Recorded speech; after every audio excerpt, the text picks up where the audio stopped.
it beforehand, but we wanted to talk about the dog program a little bit, and I wanted to kind of dive into that and see like what your perspective is on it. What are some of the benefits? Like, how does it help you guys in there? And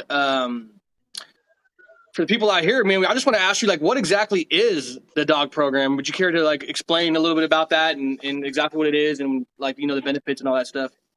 Yeah, for sure. For well, we have dogs in prison. People that don't know, we have a dog training here. We train dogs for three things: therapy, basic obedience, and service dogs. So we train service Oh, dogs for Army veterans. Yeah. I didn't know So that. yeah, so we live in a 8-man pods, but they made them into 4-man pods with 2 dogs. So the way it works is there's 2 dogs in every dog cell. We have a total of 6 dog cells, so 12 dogs. And it's 2 trainers per dog. So the dog will get 2 trainers, and that's why there's 4 people in the cell. So your dog, the dogs come from shelters or staff dogs. Now they incorporated that where staff that work here, they can bring their dogs in and the dogs can get trained. So like if that will come with specific things that they want trained, right? So if the dog comes from a shelter, then the dog goes through the basic obedience training first. Once it's done with the basic obedience, it's then tested to see if it fits the temperament and if it fits the requirements to be a service dog for an army veteran.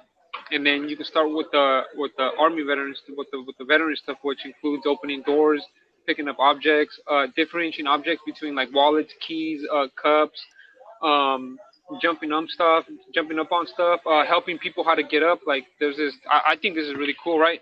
So there's this command we teach it's called brace.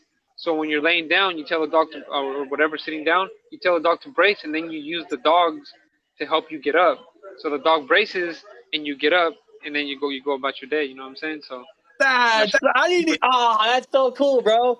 I didn't even know that. I knew you guys train dogs, but I didn't. I really didn't even conceptualize that. That's actually what you guys do. Like actually training them to do like service stuff. That's pretty cool, dude. Oh yeah, we have a our sponsor from the streets. He's an army veteran himself. He was in the Marines.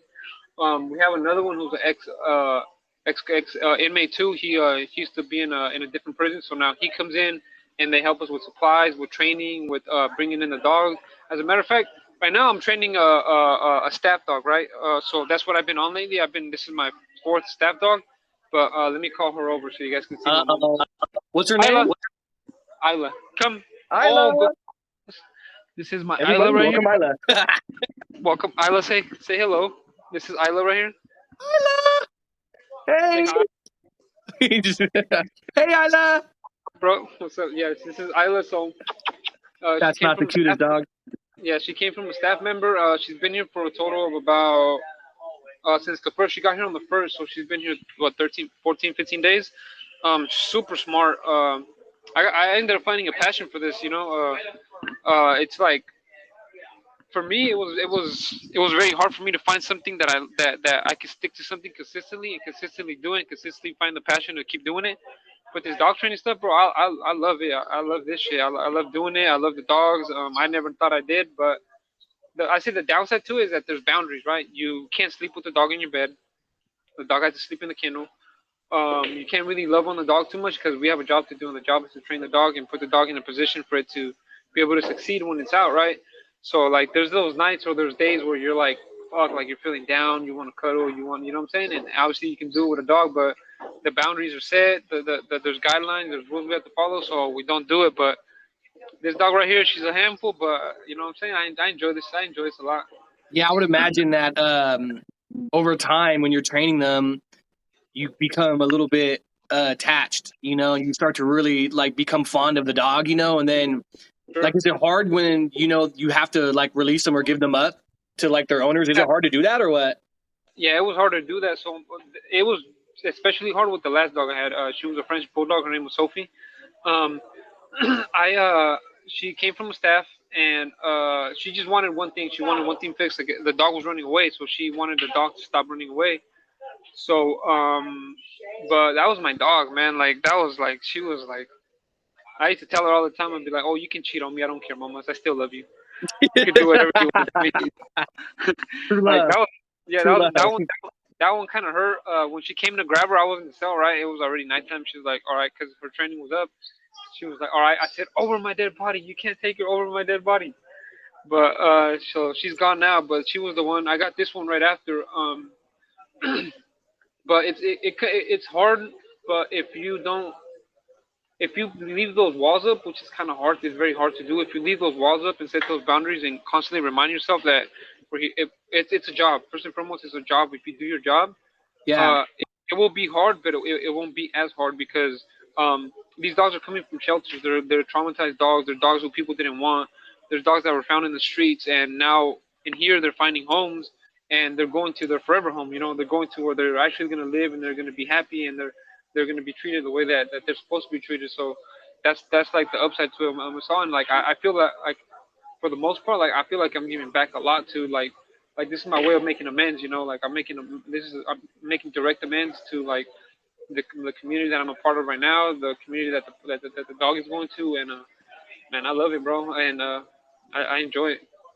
yeah, I bet, man. I imagine it probably gives you a sense of purpose and a sense of like, feeling making you feel really good about yourself that you're actually doing something for other people and that you're actually training these dogs, and I do think it's more than a job too. You're able to connect with these dogs, and I know that it's also doing something for you. What do you think the benefits are?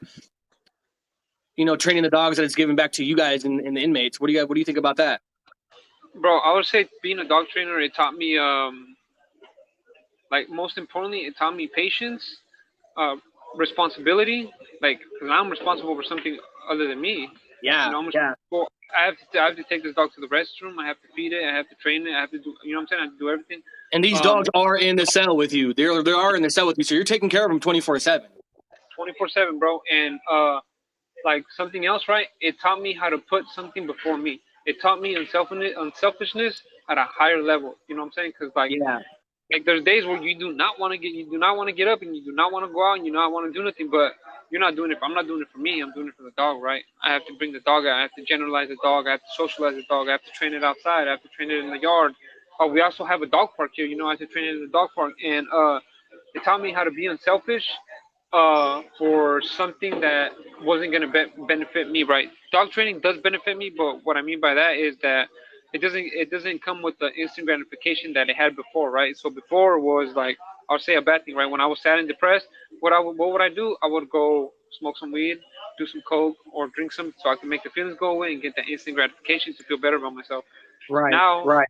now I'm doing this dog training stuff, and I'm doing it for a dog that's going to an owner whom I do not know, and it's a dog that it's only here for a little bit, for like 3 to 4 months, or if it's a service dog, a year, and it's gonna do a service to other people, and it's gonna benefit them, and it's just like I love it, bro, and I can't. I hope that when I get out, I can continue to do it.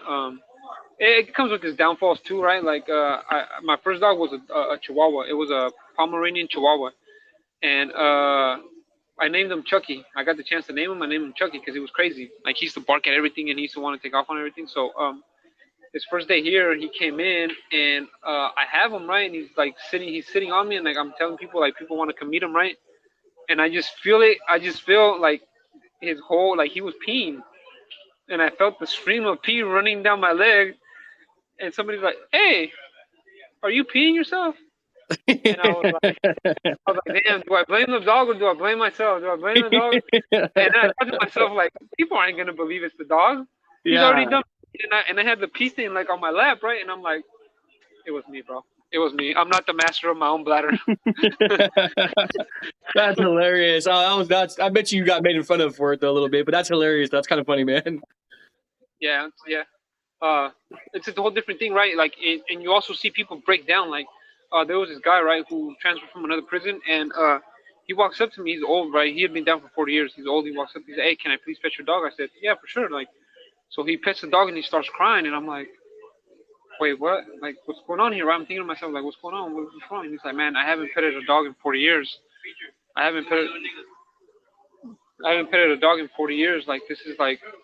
It's like, man, thank you so much. Like, you just made my day better. I said, man, anytime you want to pet the dog, anytime, man.